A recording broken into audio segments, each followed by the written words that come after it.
اور میرے والد نبی ہیں، میں ان کا پروردہ، ان کا تربیت یافتہ ہوں، اور جو بات تمہیں بتانے جا رہا ہوں وہ ماننے کی بات ہے۔ یعنی تعبیر تو حقیقت ہو رہی تھی، سب کچھ تھا، لیکن یہاں مقصد یہ تھا کہ یعقوب علیہ السلام کے وہ بیٹے یوسف علیہ السلام یہاں پر اپنا سلسلہ نسب بتا کر کے آنے والی انسانیت کو یہ پیغام دے رہے تھے کہ جب بھی کسی سے دین سیکھنا، کوئی بات سننا، تو یہ دیکھ لینا ہے کون جو بتا رہا ہے تم سے، وہ کون بتا رہا ہے۔ یہ بات تو بعد میں دیکھنی کیا بتایا جا رہا ہے۔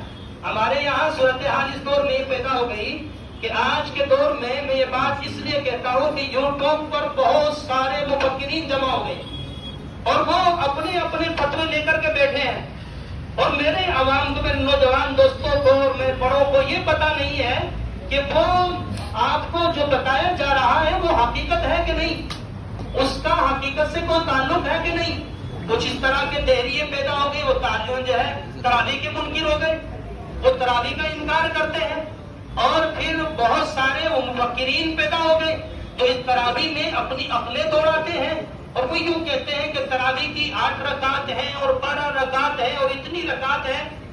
آپ اس پر بعد میں جائیے، میں آپ کو بہت مختصر، چونکہ میرے حضرت والا یہاں پر تشریف فرما ہے، میں ہمت بھی نہیں ہوتی، کبیر کے سامنے جرأت بھی نہیں ہوئی اتنا بولنے کی، لیکن میں سبق سنا رہا ہوں، ہو سکتا ہے میری اصلاح ہو جائے۔ تو میں آپ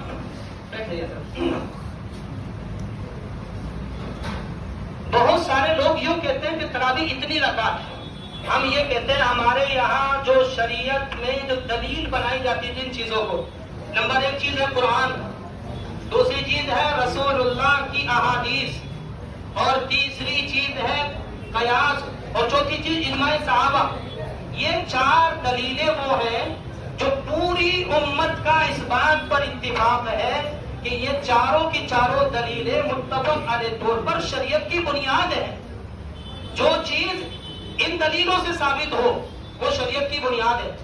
اب آپ یہ دیکھیں، صحابہ رضی اللہ عنہم اجمعین وہ دین کے سب سے زیادہ جاننے والے تھے، وہ رسول اللہ صلی اللہ علیہ وسلم کے تربیت یافتہ تھے۔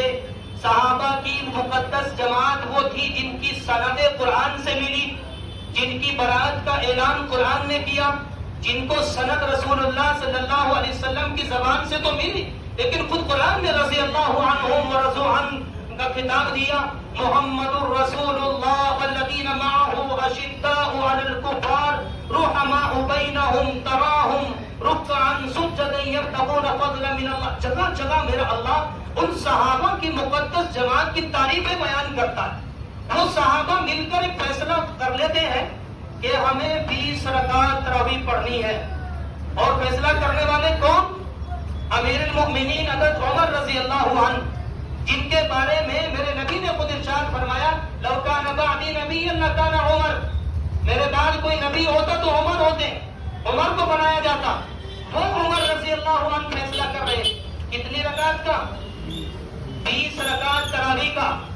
اب ماننے والے کون ہیں؟ صحابہ، اور صحابہ ہماری اور آپ کی طرح نہیں تھے کہ کوئی بات کسی سے سنی اور مان لی، یوٹیوب پر سنی اور مان لی، انسٹاگرام پر فلاں پر سنی اور مان لی، بلکہ صحابہ ایک مرتبہ حضرت عمر رضی اللہ عنہ کا واقعہ، بہت سارے واقعات ہیں۔ حضرت عمر رضی اللہ عنہ نے ممبر پر کھڑے ہو کر کے ارشاد فرمایا اے میرے صحابہ، اگر میں تمہیں قرآن و سنت کے خلاف کسی بات کا حکم دوں تو کیا کرو گے؟ تو صحابہ ایک خاموش رہے، چونکہ حضرت عمر رضی اللہ عنہ کا روح اس قدر غالب تھا، عام آدمی کی جرأت نہیں ہوتی تھی کسی صحابی کی بولنے سے۔ ایک بار تو خاموش رہ گئے، دوسری بار پھر حضرت عمر رضی اللہ عنہ نے سوال کیا عجیب ہو، جواب کیوں نہیں دیتے؟ جواب دو، کیا کرو گے؟ تو ایک صحابی کھڑے ہوئے تلوار لے کر، کہا عمر یہ فیصلہ کرے گی تمہارا، اگر قرآن و سنت کے خلاف آپ بھی حکم دیں گے۔ اور کس کو کہی جا رہی ہے بات؟ حضرت عمر سے، جن کا روح اس قدر غالب تھا کہ شیطان راستہ بدل دیا کرتا تھا، 1 مہینے کی مسافت سے روح توڑتا تھا، وہ حضرت عمر رضی اللہ عنہ فیصلہ کر رہے ہیں کتنے کا؟ 20 رکعت تراویح کا۔